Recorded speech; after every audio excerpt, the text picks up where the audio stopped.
Hello అండి, నమస్తే. Welcome to విజయ మా ఊరు ఆడియో బుక్స్ ఛానల్. నేను విజయలక్ష్మిని. నవలా స్రవంతిలో ఆఖరి పోరాటం యండమూరి వీరేంద్రనాథ్ గారి నవల ఆడియోగా వినిపిస్తున్నాను కదా. మరి ఈరోజు ఆఖరి పోరాటం యండమూరి వీరేంద్రనాథ్ గారి నవల ఆడియో 3వ భాగం వినిపించబోతున్నాను. మరి కథలోకి వెళ్లే ముందు ఒక చిన్న రిక్వెస్ట్. ఆడియో పూర్తిగా వినండి, నచ్చితే గనక తప్పకుండా లైక్ చేయండి. అలాగే ఈ ఆడియో మీద మీ అభిప్రాయాలు కూడా నాకు కమెంట్స్ రూపంలో తెలియజేయండి. మరి ఆడియోలోకి వెళ్ళిపోదాం, పదండి. లేదు నాన్న, నేను ఈ వృత్తిలో కొనసాగలేను, నిస్పృహగా తలాడిస్తూ అందామె. అతడు కూతురు వైపు సానుభూతిగా చూశాడు. ఎవరు నీతికి నిలబడేవాళ్ళో ఎవరు అవినీతి పరులో తెలియడం లేదు. ప్రాణాలకు తెగించి ఒక టెర్రరిస్ట్ని పట్టుకుంటే 24 గంటలు తిరిగేలోగా అతడి స్థానంలో మరో అమాయకుడు లాకప్లో ఉంటాడు. రికార్డు సరిగ్గానే ఉంటుంది, సమాఖ్య సరిగ్గానే ఉంటుంది. ప్రత్యర్థుల ఎగతాళి చిరునవ్వే చివరికి మిగులుతుంది. ఆ ఇన్స్పెక్టర్ చాలా నిజాయితీపరుడు నాన్న. నేను ముందే వాకప్ చేశాను. అతడిని సస్పెండ్ చేయించడం కూడా వాళ్ల ఎత్తులో ఒక భాగం అనుకుంటాను. వాళ్ళు చాలా తెలివైన వాళ్లలా ఉన్నారు. తెలివా? ఆ అనంతస్వామిని చూస్తే అప్పుడే గుడిలో అలంకరించబడిన దివ్యమంగళ విగ్రహంలా ఉంటాడు. స్మగ్లింగ్కి స్పెల్లింగే తెలియని వాడిలా ఉంటాడు. వాడికోసం కాదు నాన్న నా బాధ. అతడికి సాయం చేస్తున్న మా అధికారుల మీదే నా కోపమంతా. దేశం కుళ్ళిపోతోంది. 20 సంవత్సరాల క్రితం చైనీస్ సరిహద్దుల్లో ప్రాణాలకి తెగించి పోరాడుతున్నప్పుడు కూడా మాకు విషయం తెలుసమ్మా. కాని దేశాన్ని రక్షించడంలో ఏ నిర్లక్ష్యమూ చెయ్యలేదేమేమో. ఈ స్వార్థపరుల ఇనప్పెట్టెలు రక్షించడానికి అక్కడ చలిలో పోరాడుతున్నామనుకోలేదే. ప్రజల కన్నా దేశం ముఖ్యం, దేశం కన్నా లక్ష్యం ముఖ్యం అంటూ ఆయన దగ్గరగా వచ్చి చాలా చిన్న వయసులో పెద్ద స్థానాన్ని సంపాదించగలిగావు. సినిక్లా మారకు అని వెళ్ళిపోయాడు. ఆయన వెళ్ళిపోయాక ఆమె డైరీలో వ్రాసుకుంది, నేను సినిగ్గా మారడం లేదు, కానీ ఈ బరువులు బాధ్యతలు నా మనసు స్వీకరించడం లేదు. ఒక పల్లెటూళ్ళలో పైరుగాలిలో పొలాల పక్కన నిశ్చింతగా అల్లరి చేస్తూ బ్రతికెయ్యాలని నా మనసు ఉవ్విళ్ళూరుతోంది. ఈ పదవి, ఈ కృత్రిమత్వము, ఎత్తులకి పై ఎత్తులు అన్నీ నా లేలేత ఉత్సాహాన్ని పీల్చి పిప్పి చేస్తున్నాయి. నాన్న అన్నట్టు ఇదంతా అదృష్టమే అయితే ఇంత అదృష్టం నాకొద్దు. చదువు, తెలివితేటలు, హోదా, ఆస్తి ఇవన్నీ వరాలైతే వాటన్నిటికన్నా మించింది ఆనందం. అది లేకపోయాక ఇవన్నీ ఎందుకు? ఇంత చిన్న వయసులోనే ఎవరి మీద ఏ హత్యా ప్రయత్నం జరుగుతుందా అని, ఏ రాజకీయ పార్టీని ఎవరు పాలదొయ్యడానికి ప్రయత్నిస్తున్నారా అని పరిశోధనలు జరపవలసి రావడం దురదృష్టం కాక మరేంటి? నాకిక్కడి నుంచి పారిపోవాలనుంది. ఏ కొండల మధ్యకో, సెలయేటి తీరాల్లోకో. ఇక్కడ ఉంటే మాత్రం త్వరలో నేను స్కిజోఫ్రెనియా రోగిగా మారడం ఖాయం. నా మనసు నా ప్రతి చర్యని వ్యతిరేకిస్తోంది. ముఖ్యంగా నా కళ్ళజోడుని బద్దలు కొట్టేయాలి. ప్రస్తుతం అదే నా అబ్సెషన్.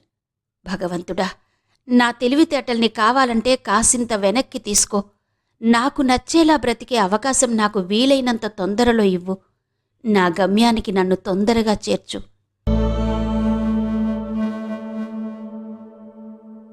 జాగ్రత్తగా వెళ్ళు. ఒకవేళ బస్సు తొందరగా వస్తే మాత్రం ఇక్కడే ఉండు. కాలేజీ నుంచి వచ్చి నేనిక్కడి నుంచి ఇంటికి తీసుకెళ్తాను అంది సునాదమాల. నేను కాదు, ఒకవేళ నువ్వే కాలేజీ నుంచి తొందరగా వస్తే భయపడకుండా ఇక్కడే ఉండు. సరిగ్గా 4ంటికి స్కూల్ బస్సులో నేనిక్కడ దిగుతాను అన్నాడు విష్ణు. వేలడంత లేవు వెధవా, నువ్వు నాకు ధైర్యం చెబుతున్నావా? కోప్పడింది సునాదమాల. విష్ణు నవ్వాడు. వాడు 6వ క్లాస్ చదువుతున్నాడు. ప్రతిరోజు స్కూలు మినీ బస్సు వచ్చి తీసుకువెళ్తుంది. సునాదమాలే వాడికి తల్లి, అక్క, గురువు, ఫ్రెండు వగైరా. మరో రకంగా సునాదకి వాడు బాడీగార్డు. వీధి మొదలు మెయిన్ రోడ్లో బస్సు ఎక్కిస్తుంది. ప్రతిరోజు అక్కడి నుంచి తను కాలేజీకి వెళ్తుంది. ఇది దినచర్య. వీధి పెద్ద రష్గా లేదు, కానీ దారిన పోయే ప్రతివారు, ముఖ్యంగా స్త్రీలు ఆమెను పరకాయించి చూస్తున్నారు. అందమైన స్త్రీలని పురుషుల కన్నా ఎక్కువగా స్త్రీలే చూస్తారని ఆమెకి అనుభవం చెప్పింది. నిన్నటి నుంచి ఆమె మంచి మూడ్లో లేదు. నిన్న క్లాసులో లెక్చరర్తో చివాట్లు తిన్నది. ఎవరైనా దేవుడు ప్రత్యక్షమై తన బుర్రలో కాస్త తెలివితేటలు పెడితే తప్ప లాభం లేదని ఆమె నమ్మకం. ఎంత చదివినా పాస్ మార్కులు రావడం గగనమైపోతుంది. నిన్న రాత్రి ఆమెకు కల వచ్చింది.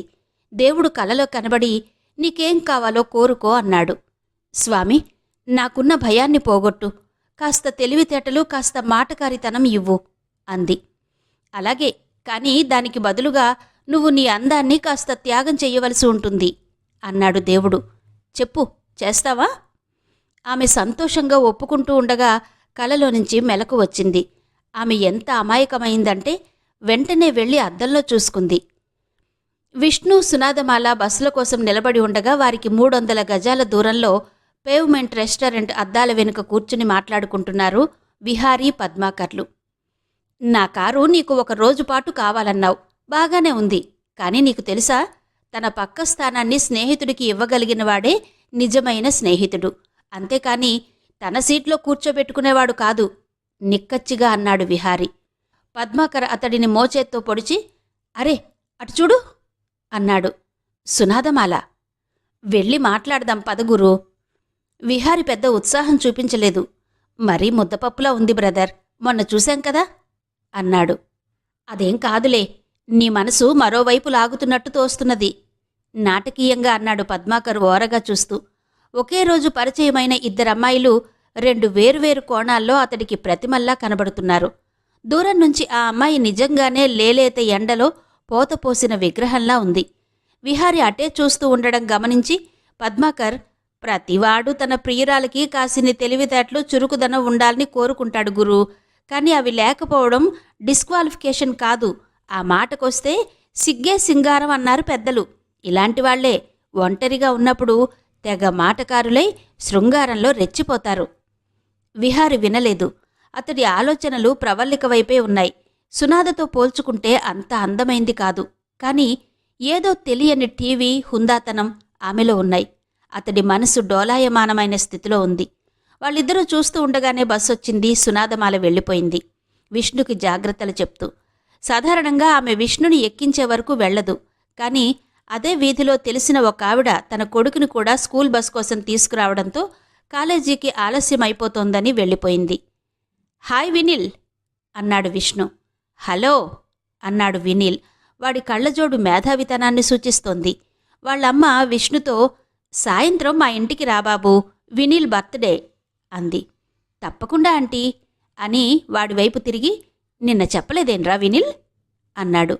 విష్ణు వాళ్ల క్లాస్ లీడర్, అందరికన్నా 2 అంగుళాలు పొడుగు ఎక్కువ.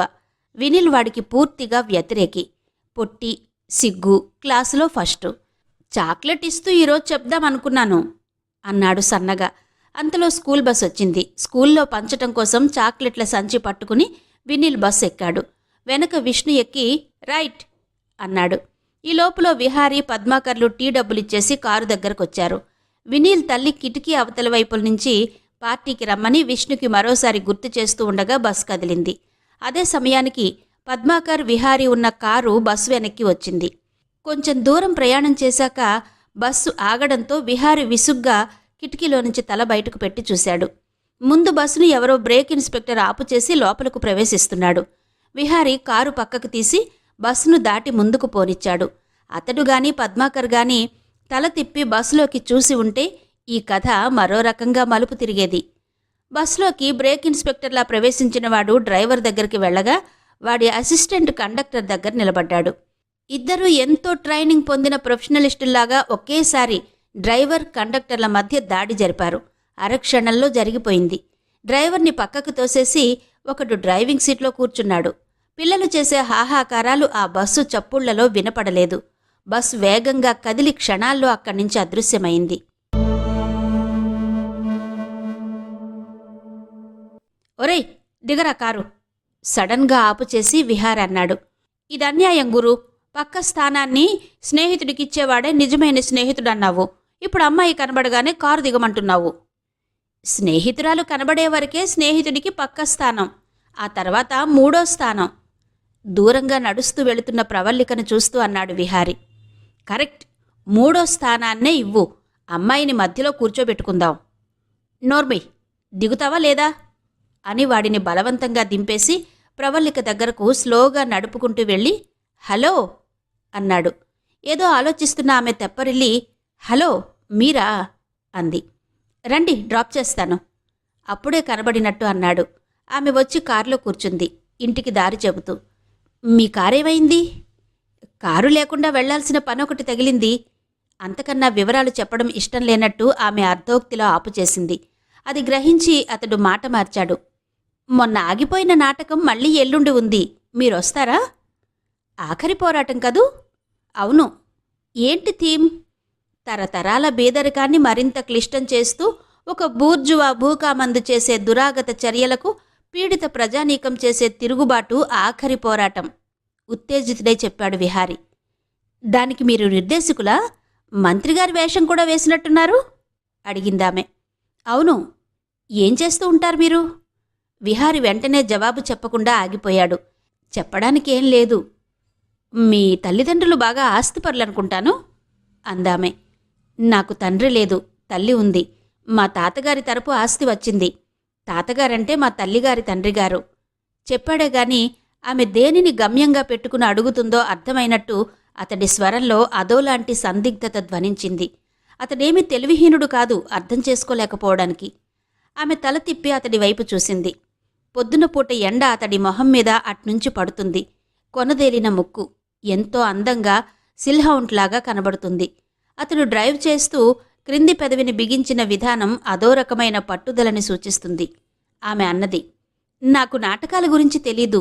కానీ ప్రైజ్ వచ్చినప్పుడు లేక నాటకం బావున్నప్పుడు ప్రేక్షకులు కొట్టే చప్పట్లు బాగా స్ఫూర్తినిస్తాయనుకుంటాను అంది.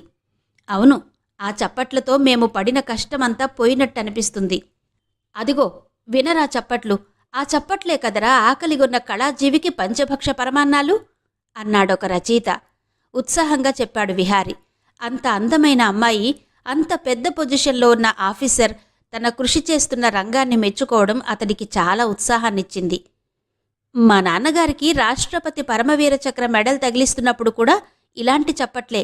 అన్నట్టు మీరేం చేస్తూ ఉంటారో చెప్పలేదు? సాయంత్రం పూట సరే, పొద్దున్నుంచి సాయంత్రం వరకు అడిగింది. కొంతకాలం ఒక ఫైనాన్స్ కంపెనీలో మేనేజర్గా చేసి మానేశాను.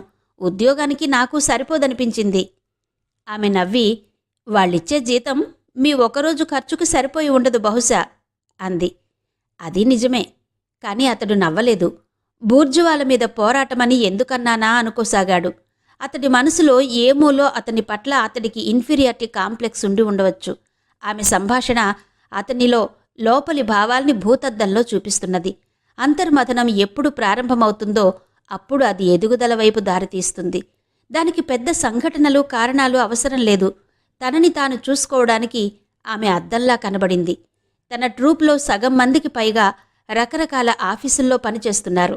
దాదాపు అందరూ లంచాలు పడతారు. వేసేది మాత్రం ఆఖరి పోరాటం టైపు నాటకాలు. ఈ సత్యం అతడికి అర్థం కాలేదు. అంత తొందరగా జీర్ణం కాదు. ఆమె వైపు మరోసారి చూశాడు. గాలికి ఆమె ముంగురులు ఎగురుతున్నాయి. మామూలుగా ఏ సినిమా హాల్లోనో బజార్లోనో కనబడితే అలాంటి అమ్మాయి గురించి పెద్దగా పట్టించుకునేవాడు కాదు. కానీ చాలా తక్కువ మాటలతో ఎక్కువ భావాన్ని స్ఫురించేటట్టు ఆమె మాట్లాడే మాటలు, చివరికి ఆమె కూర్చున్న పొజిషన్లో ఉన్న టీవీ అతడిని అదో రకమైన సంభ్రమంలో పడేసినాయి. అతడున్నట్టుండి మౌనం వహించడం చూసి తనేమన్నా తప్పుగా మాట్లాడిందేమో అని ఆమె అనుకుంది. కారు వేగంగా పోతుంది. మీకు జీతమెంత వస్తుంది? ఆలోచనల్లోనే అడిగాడు. ఆమె నవ్వింది. ఆడవాళ్లని జీతం అడగకూడదనలేదు కాబట్టి చెప్పొచ్చు. కట్స్ పోను 2000. అంతేనా అనబోయి నోటి చివరి వరకు వచ్చిన మాటని ఆపుకున్నాడు. ఆ మాట బయటకు వచ్చి ఉంటే బహుశా జీవితాంతం బాధపడి ఉండేవాడేమో. 2000 ప్రాణాలకు తెగించి బుల్లెట్స్ మధ్య ఆమె పరిగెత్తిన వైనం గుర్తొచ్చింది. కేవలం 2000 జీతం కోసం. స్టార్ హోటల్లో తన ఫ్రెండ్స్తో ఒక సాయంత్రానికయ్యే ఖర్చు. బూర్జువాల మీద ఆఖరి పోరాటం నాటకం సక్సెస్ అయితే తాము స్టార్ హోటల్లో పెట్టే ఒక సాయంత్రం ఖర్చు. ఎందుకడిగారో నా జీతాన్ని నవ్వుతూనే ప్రశ్నించింది. మీరేం చెయ్యవలసి ఉంటుంది అడిగాడతను. క్రిమినల్స్ని పట్టుకోవడానికి రకరకాల వేషాలు వేయవలసి ఉంటుంది. మీరు వేషాలు వేస్తారా? ఏ వెయ్యకూడదా? డిటెక్టివ్లు నవలల్లో మారువేషాలేస్తే చదవడానికి నమ్మడానికి వీలుంటుంది గాని ఆడవాళ్లు ఎంత సిబిఐ వారైనా మారువేషం వేస్తే కనిపెట్టరంటారా నేరస్తులు? ఫిజికల్ థెరపీ, వాయిస్ మాడ్యులేషన్ థెరపీలుంటాయి. చాలా సులభంగా మారిపోవచ్చు. నాకు నమ్మశక్యం కావడం లేదు. దాని గురించి తీరిగ్గా మాట్లాడుకుందాం గాని ఆ కుడివైపు బిల్డింగ్ లోపలికి తిప్పండి.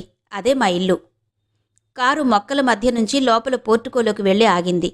రండి, టీ తాగి వెళ్దురుగాని. రెండోసారి అడిగే అవసరం లేకుండానే అతడు దిగాడు. ఆమెలో ఏదో ఆకర్షణ అతడిని పరిమళంలా చుట్టుముడుతోంది. అది ప్రేమ కాదు, ప్రేమ గుడ్డిది. ఆమె సామీప్యంలో అతడు మనోనేత్రాలు తెరుచుకోవడం ప్రారంభించాయి. లేదా అది గౌరవమా? కాదు, ఆమె అతని కంటే చిన్నది, నాజూకైనది. భక్తా? కాదు. అయి ఉండవచ్చు. అయితే అది నిశ్చయంగా పువ్వులతో పూజించవలసి వచ్చే భక్తి కాదు. మన్మథుడు కూడా కాస్త సాయం చెయ్యాలి. వాళ్ళిద్దరూ లోపలికి వెళుతుండగా ఒక వృద్ధుడు లోపల నుంచొచ్చాడు. మా తండ్రిగారు, పరిచయం చేసిందామె. అతడు నిశ్చేష్టుడై చూశాడు. చక్రాల కుర్చీలో ముందుకు వస్తూ చేయి చాచిన వ్యక్తికి 2 కాళ్ళు లేవు. Glad to meet you, Prataprao చెయ్యందించాడు. కూర్చోండి, ఇప్పుడే వస్తాను అంటూ ఆమె లోపలికి వెళ్ళింది. కొంచెంసేపు ఆయన అతడితో మాట్లాడాడు. ఏం చేస్తూ ఉంటారు మీరు అని ఆయన అడిగిన ప్రశ్న అతన్ని ఇబ్బందిలో పడేసింది. ఇంతకుముందు అలా ఉండేది కాదు. మాట తప్పించడం కోసం, యుద్ధంలో పోయాయా మీ కాళ్ళు అని అడిగాడు. లేదు, వ్యక్తిగతమైన గొడవల్లో. మిగతా వివరాలు చెప్పడానికి ఇష్టం లేనట్టు, అమ్మాయి వస్తోంది, నేనలా గార్డెన్కి వెళ్ళొస్తాను అంటూ కుర్చీ తీసుకుంటూ వెళ్ళిపోయారాయన. విహారి ఒక్కడే గదిలో మిగిలాడు. అప్పుడు గమనించాడు ఆ హాల్లో ప్రత్యేకతని. గదిలో భగవంతుడి ఫోటోలు కానీ దేవుడి బొమ్మలు కానీ లేవు. ఒకవైపు గోడకి నిలువెత్తు భారతదేశపు పటం ఉంది. మధ్యలో జెండా, మరోవైపు భారతమాత ఫోటో, మిగతా దేశ నాయకుల పటాలు. అతడికేమీ తోచలేదు. వంట మనిషి టీ తీసుకొచ్చి ఇచ్చాడు. అది తాగుతూ బల్లమీద ఉన్న టేప్ రికార్డర్ ఆన్ చేశాడు. సారే జహాసే అచ్చా హిందూస్తా హమారా పాట వచ్చింది. అది మార్చి పక్కనే ఉన్న మరో క్యాసెట్ పెట్టాడు. ఇది నా భారతదేశం, సర్వజనావళికిది శుభ సందేశం. మా ఇంట్లో మీకు మామూలు పాటలు వినబడవు. ఒక మొగ గొంతు వినబడడంతో తల తిప్పి చూశాడు. ఒక పొడవాటి వ్యక్తి లోపల నుంచి వస్తూ అంటున్నాడా మాటలు. విహారి తన వైపు ప్రశ్నార్థకంగా చూడడం గమనించి, నా పేరు ప్రశాంత్, మీ స్నేహితురాలు ప్రవల్లికకి కాబోయే భర్తని చేయి సాచుతూ అన్నాడు. అది 1,00,000 వోల్టుల షాక్ కాదు, సన్నటి జలధరింపు. విచారాన్ని మోసుకొచ్చే ప్రళయకాల జంజామారుతం కాదు, ఒంటరితనాన్ని పలుకరించి పెంచే పిల్లగాలి. అతడు అన్యమనస్కంగానే ప్రశాంత్తో మాట్లాడాడు. తను వస్తుంది, కూర్చోండి, నాకు పనుంది, వెళ్ళొస్తాను అంటూ అతడు వెళ్ళిన కొద్దిసేపటికి ప్రవల్లిక 2 కప్పుల టీతో వచ్చింది. ఈసారి ఆమె నిండు చీరలో విచ్చిన గులాబీలా ఉంది. ఏంటి, మా బావ మిమ్మల్ని బోరు కొట్టినట్టున్నాడు? అటువంటిదేం లేదు. సైన్యంలో పనిచేస్తున్నాడు. శ్రోత దొరికితే చాలు యుద్ధం గురించే మాట్లాడతాడు. మా నాన్నగారికి తనంటే చాలా అభిమానం. మరి మీకు? చప్పున అడిగి, అలా అడిగినందుకు వెంటనే నాలిక కరుచుకున్నాడు. ఆమె దాన్ని పట్టించుకున్నట్టు లేదు. నాకు ఇష్టమే. రేపు వేసవిలో మా వివాహం జరగబోతుంది. అదిగాక ఒకవేళ నాకు వేరే అభిప్రాయం ఉందని ఏమాత్రం అనుమానం వచ్చినా రైఫిల్తో ముందు నన్ను కాల్చేసి తరువాత తను ఆత్మహత్య చేసేసుకుంటాడు. నవ్వింది. ఆ నవ్వులో అల్లరి, చిలిపితనం చోటు చేసుకున్నాయి. కాని ఎందుకో ఆ తరువాత విహారి అంత ఫ్రీగా ఉండలేకపోయాడు. ఆమె చాలా ఉత్సాహంగా వేస్తున్న ప్రశ్నలకు అతడు అన్యమనస్కంగా జవాబు చెప్పాడు. మీ ఆస్తి వ్యవహారాలన్నీ ఎవరు చూస్తూ ఉంటారు అడిగింది. మా గుమాస్తాలు. ఆమె విస్మయంగా, వాళ్ళు సరిగ్గా చూస్తారా అంది. ఏదో చూస్తూ ఉంటారు అని అతడు లేచి చేతులు జోడించి, వెళ్ళొస్తాను అన్నాడు. అప్పుడేనా? అప్రయత్నంగా అంది. ఆమె వైపు అప్రతిభుడైనట్టు చూశాడు. ఆమె కళ్ళు దించుకుంది. అతడు కారు దగ్గరకొచ్చి డోర్ తీశాడు. ఆమె అంది, మొన్నే చెప్పవలసింది, థ్యాంక్స్, మర్చిపోయాను. దేనికి? ఆశ్చర్యంగా అడిగాడు. మాకా రోజు చేసిన సాయానికి. ఆ రోజే చెప్పారుగా. పక్కింట్లో దొంగలు పడ్డా చాలామంది పట్టించుకోరు. అటువంటిది మీరు ప్రాణాలకి తెగించి మాకు చాలా సాయం చేశారు. మీ సెన్స్ ఆఫ్ రెస్పాన్సిబిలిటీ మనుషులకి, ముఖ్యంగా భారతీయులకి తక్కువ. అందుకే మీకు మళ్ళీ ఇంకోసారి చెప్పాలనుకున్నాను. అదృష్టవశాత్తు మళ్ళీ ఈరోజు కనబడ్డారు. మనుషులుగా పుట్టినందుకు ఓ ప్రత్యేకతను సంతరించుకునేవారంటే నాకిష్టం. ఆ లక్ష్యం నెరవేరకపోవచ్చు, కానీ ప్రయత్నం ఉండాలిగా. వెళ్ళిరండి విహారిబాబు. Bye bye.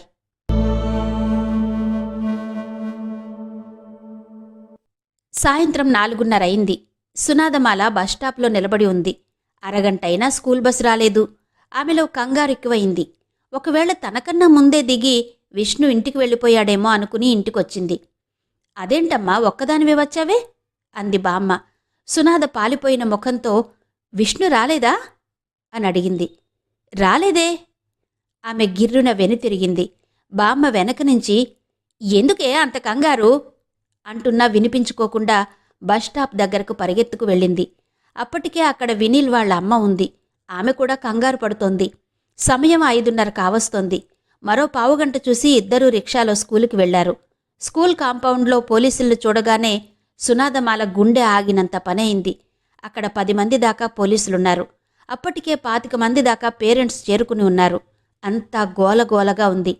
ప్రిన్సిపాల్ చెబుతున్నది ఎవరూ వినిపించుకోవడం లేదు. ఎవరో తండ్రి గట్టిగా అరుస్తున్నాడు. ఏం జరిగిందని ఆతృతగా అడిగింది సునాద. విషయం తెలిసి ఆమె వంట్లో సత్తు అంతా ఒక్కసారిగా పోయినట్టనిపించింది. పక్కనున్న రైలింగ్ పట్టుకుని బలవంతంగా నిలదొక్కుంది. పొద్దున్న పిల్లల్ని తీసుకుని బయలుదేరిన బస్సు స్కూల్ వరకు రాలేదు. ఏమైందో తెలీదు. వినీల్ తల్లి ఏడుస్తోంది. ఇంట్లో పుట్టినరోజు కోసం హాలు మధ్యలో అమర్చిన కేక్ని, వచ్చిన అతిథుల్ని తలుచుకుని 10 ఏళ్ల కొడుకు ఏమయ్యాడో తెలియక వెక్కి వెక్కి ఏడుస్తోంది. ఆకలేస్తే ఇంట్లోనే నోరు తెరిచి అడగడానికి సిగ్గుపడేవాడు వాడు. ఆ వయసులోనే రాత్రి 9 వరకు కళ్ళజోడు సర్దుకుంటూ టేబుల్ లైట్ ముందు కూర్చుని చదువుకునేవాడు. ఫస్ట్ మార్క్ వచ్చినందుకు టీచర్ ఇచ్చిన చాక్లెట్లని ఇంటికి తీసుకొచ్చి తల్లికి చూపించనిదే తిననివాడు అయిన ఒక్కగానొక్క కొడుకును తలుచుకుని ఆవిడ ఏడుస్తుంటే ఓదార్చేవారే లేకపోయారు. అక్కడ అందరి పరిస్థితి దాదాపు అలాగే ఉంది.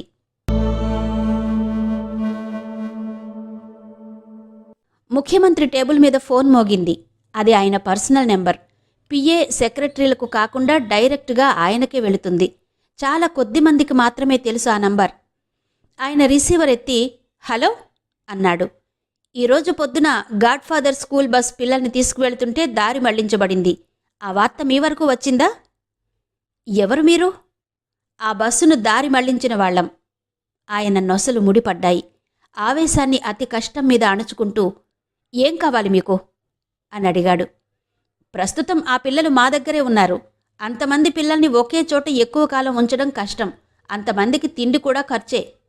ముఖ్యమంత్రికి అర్థమైంది. ఎంత కావాలి మీకు? పక్కనున్న బటన్ నొక్కుతూ అడిగాడు. పిఏ పరిగెత్తుకు వచ్చాడు.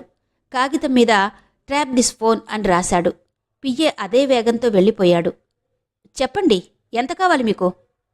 మాకు డబ్బు అవసరం లేదు సీఎం. మరి రేపు సాయంత్రంలోగా నువ్వు రాజీనామా చెయ్యాలి. లేకపోతే రేపు సాయంత్రం నుంచి రోజుకొక పిల్లాన్ని చంపి అసెంబ్లీ ముందు పారేస్తాం. ఫోన్ కట్ అయింది. ఆ రాత్రి 10కి విహారీ ఇంటికి 200 గజాల దూరంలో ఉన్న ఆఫీసు ప్రాంగణం హడావిడిగా ఉంది. 2 గుమస్తాలు, మేనేజరు, టైపిస్ట్ కంగారుగా అటూ ఇటూ తిరుగుతూ లెడ్జర్ పుస్తకాలు, ఫైళ్లు లోపలికి తీసుకెళ్తున్నారు. దాదాపు 6 గంటల నుంచి విహారీ ఆ కుర్చీలో నుంచి లేవలేదు. అతడికి ఆ పని కొత్త అయినా పెద్ద అలసటగా లేదు. నాటకాలు రిహార్సల్స్ వేసేటప్పుడు గంటల తరబడి ఒకే పని మీద కూర్చోవడం అలవాటే. అయితే ఇప్పుడు అతడు చేస్తున్నది అతని జీవితంలో అంతకు ముందు ఎప్పుడూ చేయనిది. మొదటిసారి తన ఆస్తి వివరాలు పరిశీలించడం.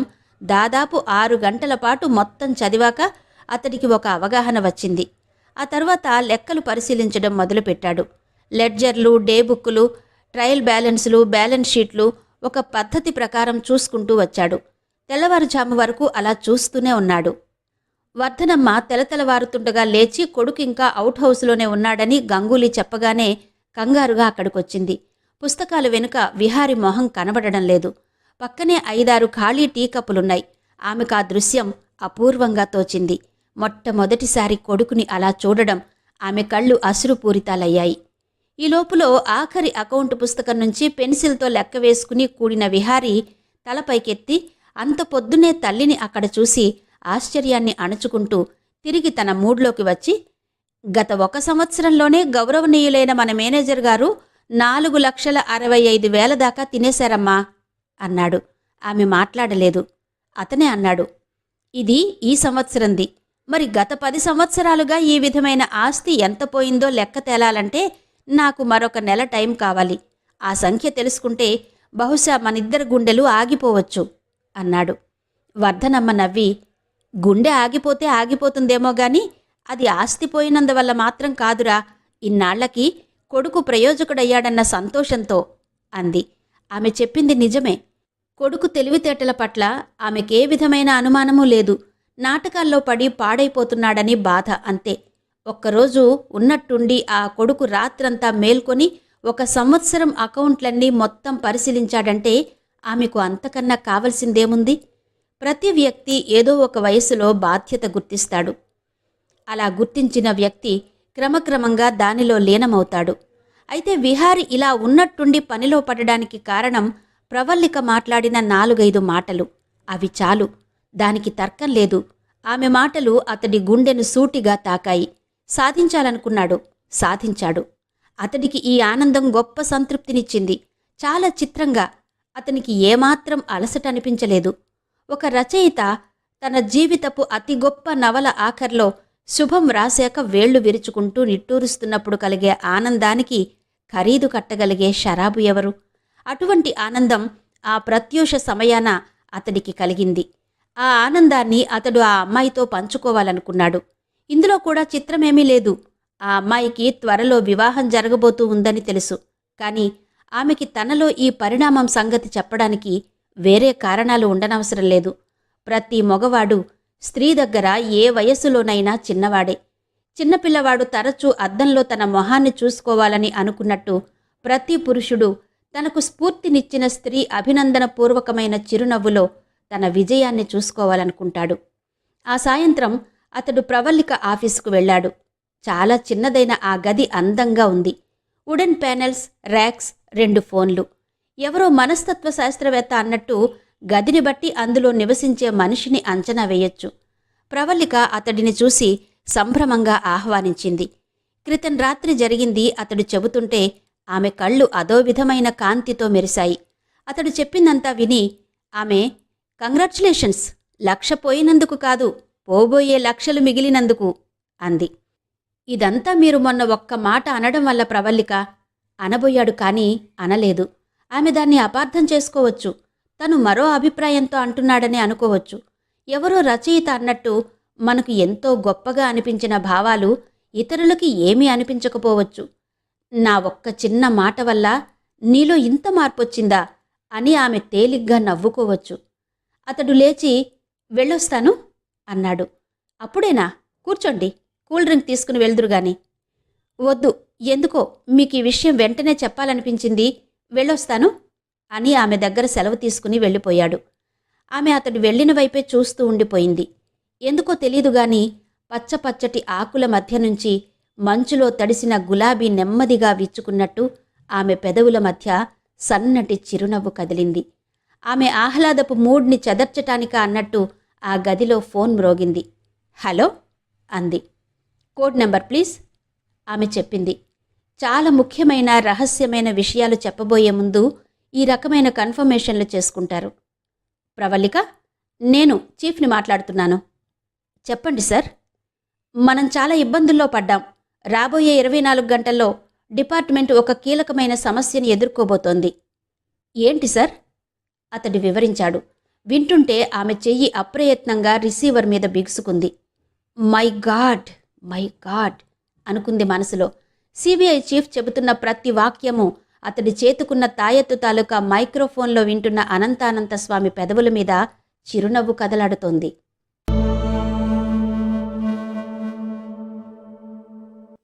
ముఖ్యమంత్రి రాజీనామా కోసం బస్ హైజాక్, ప్రమాదం అంచున పసిపిల్లలు. రకరకాల హెడ్డింగ్లతో పేపర్లొచ్చాయి. ఈవినింగ్ ఎడిషన్లు అత్యధిక సంఖ్యలో అమ్ముడుపోయాయి. రాష్ట్రంలో ఏ మూల చూసినా ఇదే చర్చ. సంపాదకీయాలు వ్రాయబడ్డాయి. అత్యధిక మెజారిటీతో నెగ్గిన ముఖ్యమంత్రి ఈ విధమైన బెదిరింపులకు లొంగడం భావ్యమేనా? టెర్రరిజం వర్సెస్ ప్రజాస్వామ్యం, ఇలాంటి టైటిల్స్ పెట్టి సంపాదకీయాలు వ్రాయబడ్డాయి. ఎటువంటి పరిస్థితుల్లోనూ ప్రభుత్వం ఇలాంటి బెదిరింపులకు లొంగకూడదని, ఒకసారి దీనికి తల ఒగ్గితే ప్రతిసారి ఇది అలవాటుగా అయిపోతుందని ఒక దినపత్రిక మరీ ఘాటుగా విమర్శించింది. ప్రతిపక్షాలు కూడా టెర్రరిస్టుల చర్యని అభిశంసిస్తూ తీర్మానాలు చేశాయి. రాష్ట్రమంతా అట్టుడికిపోయింది. అధికార పార్టీ కార్యకర్తలు నగరంలో పలుచోట్ల చేరి ముఖ్యమంత్రికి అండదండలు ప్రదర్శిస్తూ ఊరేగింపులు జరిపారు. రాష్ట్రం ఉద్రిక్తతతో నిండింది. ఈ వార్త దూరదర్శన్లో ప్రసారం కాగానే దేశంలో మిగతా రాష్ట్రాల నాయకులు కూడా తీవ్రమైన చర్చలు జరిపారు. దేశంలోనే కాదు, ప్రపంచ చరిత్రలోనే మొట్టమొదటిసారి జరుగుతున్న కొత్త రకపు ఘాతుకమిది. ఒక రాష్ట్రపు సుస్థిరమైన ప్రభుత్వాన్ని ఇంత సులభంగా మార్చవచ్చుననే ఆలోచన రావడమే గొప్ప. ఆ హార్డ్ కోర్ టెర్రరిస్ట్ని గూఢచారి దళం ఎలా పట్టుకుంటుందో అని ప్రతివారిలోనూ సందిగ్ధతే, నమ్మకం కూడా లేదు. రేపటి కోసం ప్రతివారు ఎదురు చూడసాగారు ఆసక్తితో. 25 మంది పిల్లల తాలూకా తల్లిదండ్రులకు మాత్రం నిద్రాహారాలు లేవు. పగలు రాత్రి అన్న భేదం లేకుండా కంట్రోల్ రూమ్ దగ్గర పడిగాపులుగాస్తున్నారు. ఏ క్షణం ఏ వార్త వస్తుందో అన్న దిగులుతో ఆ మెట్ల మీద కూలబడి ఉన్నారు. మొహాలు పీక్కుపోయాయి. కొంతమంది తల్లులు ఏడుస్తున్నారు. మగవాళ్లు పైకి బింకంగా ఉన్నారు. గుంపులు గుంపులుగా మాట్లాడుకుంటున్నారు. కొంతమంది పోలీసుల అసమర్థతని తిడుతూ ఉంటే మరికొంతమంది ప్రతిపక్షాలని తిడుతూ ఉన్నారు. మరుసటి రోజు సాయంత్రం 5 అయింది. పేరెంట్స్లో టెన్షన్ ఎక్కువైంది. సిబిఐ చీఫ్, డిప్యూటీ, మిగతా ఆఫీసర్లు టెలిఫోన్స్ దగ్గర కూర్చుని ఉన్నారు. ముఖ్యమంత్రి తాలూకా అన్ని ఫోన్లకి రికార్డు కనెక్షన్స్ ఇవ్వబడ్డాయి. నగరంలో అన్ని పబ్లిక్ ఫోన్ల దగ్గర మఫ్టీలో ఆఫీసర్లున్నారు. క్షణాల మీద బయలుదేరడానికి వ్యాన్లు, జీపులు, కార్లు సిద్ధంగా ఉన్నాయి. అవతలి వారి నుంచి వచ్చే ఫోన్ కోసం ప్రాణాలు బిగబట్టుకుని కూర్చున్నారు అందరూ, టెర్రరిస్టులు ఏం చెబుతారో వినడం కోసం. 4:50 అయింది. 5 అయింది. 5 గంటల 5 నిమిషాలయింది.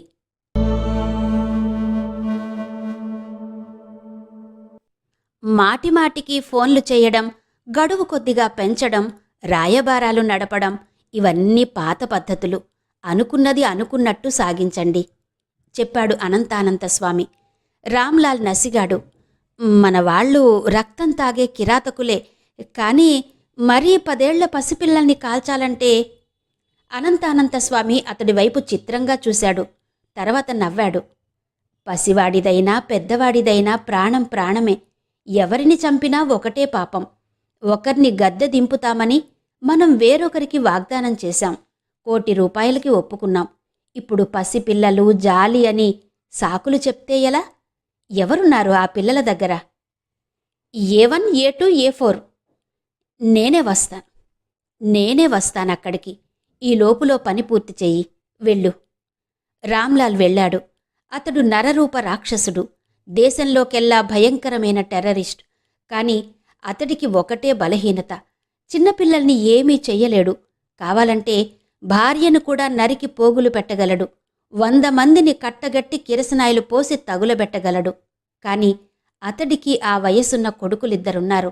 వాళ్లంటే ప్రాణం. అదో సెంటిమెంట్. అనంతానంతస్వామి వెళ్లేసరికి పరిస్థితి అలాగే ఉంది. ఏమిటి, చంపడానికి చేతులు రావడం లేదా? నలుగురు మాట్లాడలేదు. ఆనాడు అర్జునుడికి కృష్ణుడు భగవద్గీత బోధించినట్టు మీకు ఆధునిక జీవిత సారాన్ని బోధించాలని ఉంది. ధర్మక్షేత్రే కురుక్షేత్రే సమవేత యుయుత్సవః మమకాః పాండవైశ్చవ కిమ కుర్వత సంజయ అని వివరించాలని ఉంది. కానీ టైం లేదు. మనం పెట్టిన గడువు దాటిపోయి 5 నిమిషాలయింది. పిల్లలెక్కడా? రామ్లాల్ గుట్టమీద పాడుపడిన ఇంటిని చూపించాడు. దానికి పైకప్పు లేదు. లోపల 25 మంది దాకా పిల్లలున్నారు. కొందరు ఏడుస్తున్నారు. కొందరు శోష వచ్చి పడిపోయి ఉన్నారు. అక్కడ గది గోడల మధ్య నుంచి రావి మొక్కలు మొలిచి ఉన్నాయి. గచ్చుమీద గడ్డి పెంట ఉంది. విష్ణు నోట్ పుస్తకాల్లో నుంచి ఒక్కొక్క కాగితమే చింపి గాలివాటు చూసి విసురుతున్నాడు. వాడి చిన్న మెదడుకి అంతకన్నా పెద్ద ఆలోచన తోచలేదు. పిల్లలు బొద్దుగా ఉన్నారు. కానీ కొన్ని గంటల నుంచి ఏమీ తినకపోవడం వల్ల ఆ చిన్ని ప్రాణాలు తల్లడిల్లిపోతున్నాయి. ఏడవడానికి కూడా ఓపిక లేదు. ఆ చిన్ని ప్రాణాల వయస్సు ఎంతని? వారికి రక్తపాతాల గురించి, మనుషుల కిరాతక స్వార్థం గురించి, రాజకీయాల గురించి ఏమీ తెలీదు. ప్రపంచమంతా మంచితనమే అని నమ్మే వయసు వారిది. గాంధీ, నెహ్రూల గురించి మాత్రమే తెలుసు. విష్ణు తను చేస్తున్న పని ఆపి, ఒరేయ్ వినీల్, నీ దగ్గర చాక్లెట్లున్నాయి కదరా అన్నాడు. వినీల్ తలూపాడు. మరింకా చూస్తావేంట్రా, వాటిని పంచు అన్నాడు. ఉన్న కుర్రాళ్లలో కాస్త ధైర్యంగా ఉన్నవాడు విష్ణు ఒక్కడే. హుషారు చేస్తున్నాడు. ఇంట్లో కొయ్యవలసిన కేకు ఎదురు చూస్తూ ఉండగా ఇక్కడ వినీల్ ఒక్కొక్క కుర్రాడి దగ్గరకు వెళ్లి చాక్లెట్లు పంచుతున్నాడు. వినీల్కి హ్యాపీ బర్త్డే చెప్పండర్రా అన్నాడు విష్ణు. పిల్లలందరూ ముక్త కంఠంతో అన్నారు. Happy birthday to you Vineel ఆ లేత స్వరాల ప్రకంపనలు తరంగాలుగా వ్యాపించాయి. గోడ మధ్య మొలిచిన రావి మొక్క దిగాలుగా ఊగుతోంది. ఆకాశం మేఘావృతమై ఉంది. Many returns of the day to Vinil, Vishnu అందించాడు. మరోసారి many returns of the day to Vinil కోరస్గా పిల్లలన్నారు. కళ్ళ నీళ్ల మధ్య మెరుపంత సంతోషం, విషాదం మధ్య రవంత చిరునవ్వు ఆ పసివాళ్ల మొహాల్లో అమాయకంగా కదలాడింది. అప్పుడు ప్రవేశించాడు అనంతానంత స్వామి అక్కడికి. లేళ్ల గుంపును చూసిన మృగంలా వాళ్లవైపు కొద్ది క్షణాలు తేరిపార చూశాడు. చిరునవ్వుతో అడిగాడు, నీ పేరేంటి? వినిల్. ఏం చదువుతున్నావు? 6వ తరగతి. అనంతానంత స్వామి చాలా పొడుగు. వినిల్ తల పైకెత్తి మాట్లాడుతుంటే వర్షపు చుక్క ఒకటి వాడి కంటి అద్దం మీద పడింది. తుడుచుకున్నాడు. స్వామి వాడి భుజం మీద చెయ్యవేసి బయటకు తీసుకువెళ్లాడు. మిగతా 3 టెర్రరిస్టులు లోపలే ఉన్నారు. బయట సంభాషణ లోపలికి వినిపిస్తోంది. మీ స్కూల్లో ప్రేయర్ ఏం చేస్తారా వినిల్? స్వామి అడుగుతున్నాడు. పొద్దున పూటేమో మా తెలుగు తల్లికి మంగళారతులు, సాయంత్రం పూటేమో జనగణమణ. నీకు పూర్తిగా వచ్చా? ఓ, పూర్తిగా వచ్చంకుల్. పాడు చూద్దాం. జనగణమన అధినాయక జయహే. ఆ కుర్రవాడి కంఠం నిండా ఆర్తి. పూర్తిగా పాడితే అందర్నీ వదిలేస్తారేమో అన్న ఆశ. ఊపిరితిత్తుల నిండా బలంగా గాలి నింపుకుని స్వరం హెచ్చించి పాట పూర్తి చేశాడు. తెల్ల పావురాలు గుంపులా లేచినట్టు వాతావరణం చెదిరిపోయేలా, ప్రకృతి చెదిరిపోయేలా పిస్టల్ పేలిన శబ్దం. ఆకాశం రోదించడం ప్రారంభించింది. మేఘాలు కరగడం మొదలైంది. అసెంబ్లీ ముందు బాలుడి శవం. ఈ వార్త తెలియగానే కంట్రోల్ రూమ్ దగ్గర ఉన్న తల్లిదండ్రుల్లో కలవరం చెలరేగింది. ప్రవాహంలా అక్కడికి చేరుకున్నారు. తుపాకీ గుండు తగిలి నేల కూలిన హంసలా రోడ్డు పక్కన పడి ఉన్నాడు వినీల్. వాడి చుట్టూ రక్తం వర్షంతో పాటు మడుగు కట్టింది. వాడి తల్లి గుండెలు పగిలేలా ఏడుస్తోంది. సునాదమాల విద్యుద్ఘాతం తగిలిన దానిలా అచేతనంగా నిలబడి ఉంది. వృద్ధాప్యాన్ని కూడా లెక్క చెయ్యకుండా బామ్మ 5-6 గంటల నుంచి అలాగే అక్కడే నిలబడి ఉంది. నేల ఈనినట్టు జనం. కంట్రోల్ చెయ్యడం కష్టమవుతోంది. విలేకరులు ఫోటోలు తీసుకుంటున్నారు. ప్రతి వారికి అక్కడ పడి ఉన్న బాలుడి శవం తమ పిల్లాడి శరీరంలాగే కనబడుతోంది. తమ నిస్సహాయతకు నిదర్శనంగా పడి ఉన్న ఆ బాలుడి శవాన్ని చూసి పోలీసులు సిగ్గుతో తలవంచుకున్నారు. చీకటి పడింది. ఎవరూ అసెంబ్లీ ముందు నుంచి కదలడం లేదు. జనం కామెంట్స్ చేస్తున్నారు. పిల్లల తల్లిదండ్రుల్లో అలజడి, ఆవేశం ఎక్కువవుతున్నాయి. ప్రభుత్వం నుంచి దీనికి పరిష్కారం వెంటనే ఆశిస్తున్నారు వాళ్ళు. ప్రభుత్వం మాత్రం ఏం చెయ్యగలదు? 25 మంది పిల్లల్ని బంధించి బెదిరిస్తే, ఒక సుస్థిరమైన ప్రభుత్వం దిగిపోవలసి వస్తే ఇక రాష్ట్రంలో శాంతి భద్రతలకి చోటెక్కడ ఉంటుంది? టెర్రరిస్టులు మరింత విజృంభిస్తారు. ఇదొక మార్గం అయిపోతుంది వాళ్లకి. ముఖ్యమంత్రి అత్యవసర సమావేశం ఏర్పాటు చేశారు. మంత్రివర్గం సభ్యులు రకరకాల భిన్నాభిప్రాయాలు వెలిబుచ్చారు. మరుసటి రోజు పేపర్లలో మొదటి పేజీలో ఆ ఫోటో పడింది. అసెంబ్లీ ముందు ముడుచుకు పడి ఉన్న బాలుడి శవం. హృదయ విదారకంగా ఏడుస్తున్న తల్లి ఫోటో. గంట తిరిగేసరికల్లా రాష్ట్రమంతా పాకిపోయింది ఈ వార్త. ప్రజల్లో కలవరం, అధికార వర్గాల్లో కలవరం.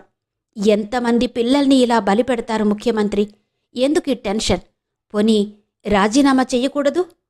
విత్తనంలా ప్రారంభమైన ఈ భావం కొన్ని వర్గాల్లో అంకురమై క్రమంగా చెట్టులా మారింది.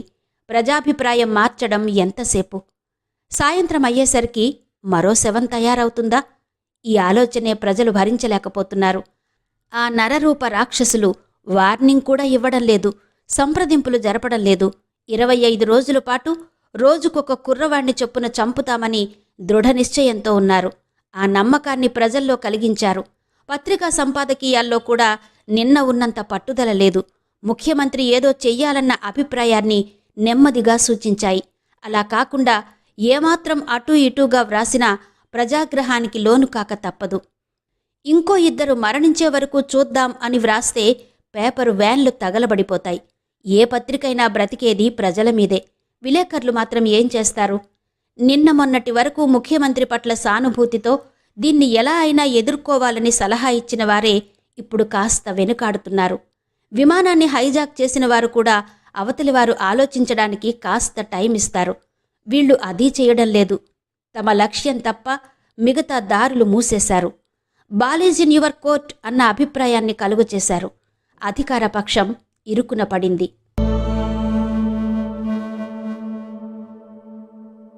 ఇంతవరకు యండమూరి వీరేంద్రనాథ్ గారి ఆఖరి పోరాటం నవల ఆడియో 3వ భాగం విన్నారు కదా. మిగిలిన కథ తర్వాతి భాగాల్లో వివరిస్తాను.